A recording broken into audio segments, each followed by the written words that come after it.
Alors Grésy-sur-Aix fête aujourd'hui le printemps, c'est le début des festivités estivales et aujourd'hui on veut que ça soit un événement qui soit convivial, festif et familial à travers plusieurs stands. On est là pour délivrer un peu nos conseils et puis pour montrer un peu notre activité, ce que l'on fait au quotidien parce que voilà, on est toute une équipe au niveau espace vert.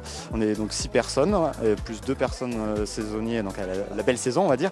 Donc voilà, il y a du travail et c'est histoire aussi de montrer ce que l'on fait au quotidien et j'ai déjà entendu plusieurs fois des remerciements, donc ça fait plaisir aussi quand les citoyens nous remercient. C'est pour découvrir les serres municipales de Grésy que nous ne connaissions pas. Des beaux plants de tomates, de la verveine de Buenos Aires et puis plein d'autres petites choses intéressantes. Moi je ne suis pas un spécialiste des espaces verts, donc j'essaye d'apprendre un tout petit peu et c'est vrai que ça nous permet de comprendre un tout petit peu comment travaillent nos équipes aussi et puis de découvrir des nouvelles plantations. C'est toujours très intéressant et très enrichissant. C'est tout nouveau cette année, on propose donc une activité de reconnaissance de végétaux au public qui est composée d'aromatiques, de fleurs et de plants potagers. On a également une possibilité de rempoter pour ceux qui n'ont pas de jardin, qui veulent mettre sur un balcon. On peut rempoter également les plants. Nous sommes toutes des bénévoles à la bibliothèque et nous proposons une activité manuelle pour piquer des fleurs dans les fleurs qui seront données par les serres ouvertes aujourd'hui. D'abord, il faut plier toutes les diagonales.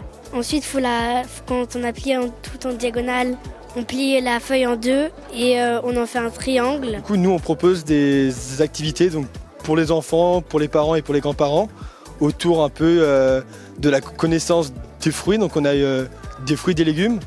On a une animation où l'objectif, c'est de retrouver quand est-ce qu'on consomme les fruits et les légumes, sur quelle saison. Après, on a plutôt un jeu où il faut reconnaître l'intérieur du fruit, le fruit et sur quel arbre il pousse. Donc c'est des petites activités ludiques pour apprendre un peu les fruits et les légumes.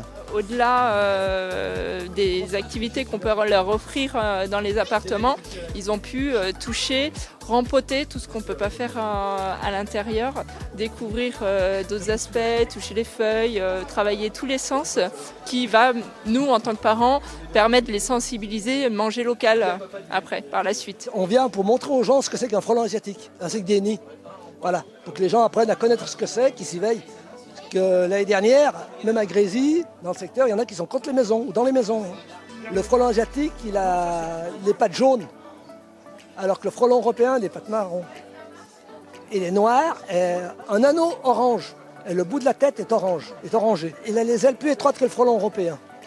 Le frelon européen, l'arrière, il a des bandes oranges, mais il en a plusieurs, tandis que l'autre, il en a juste une. Nous sommes là pour faire connaître les jardins partagés qui s'appellent le potager de la Fougère, très exactement. Oui, c'est tout nouveau sur Grésy, c'est pour ça que nous essayons de les faire connaître, bien qu'il n'y ait plus de place pour les nouveaux arrivants dans l'immédiat, mais bon, peut-être l'année prochaine. Et par la suite, les jardins vont certainement s'agrandir, donc il y aura de la place pour d'autres personnes. C'est un événement effectivement qui se veut convivial et familial pour tous les âges, de 7 à 77 ans, avec plusieurs activités qui correspondent à tout le monde, où on veut vraiment axer sur la pédagogie à travers la nature, sur la gestion en eau, sur les bons gestes à adopter face aux frelons asiatiques et aux moustiques tigres, sur la manière dont on peut aussi améliorer la manière dont on cultive son potager. Bref, voilà, c'est vraiment, aujourd'hui on veut que ça soit une journée pédagogique et qui s'adresse à toutes les tranches d'âge.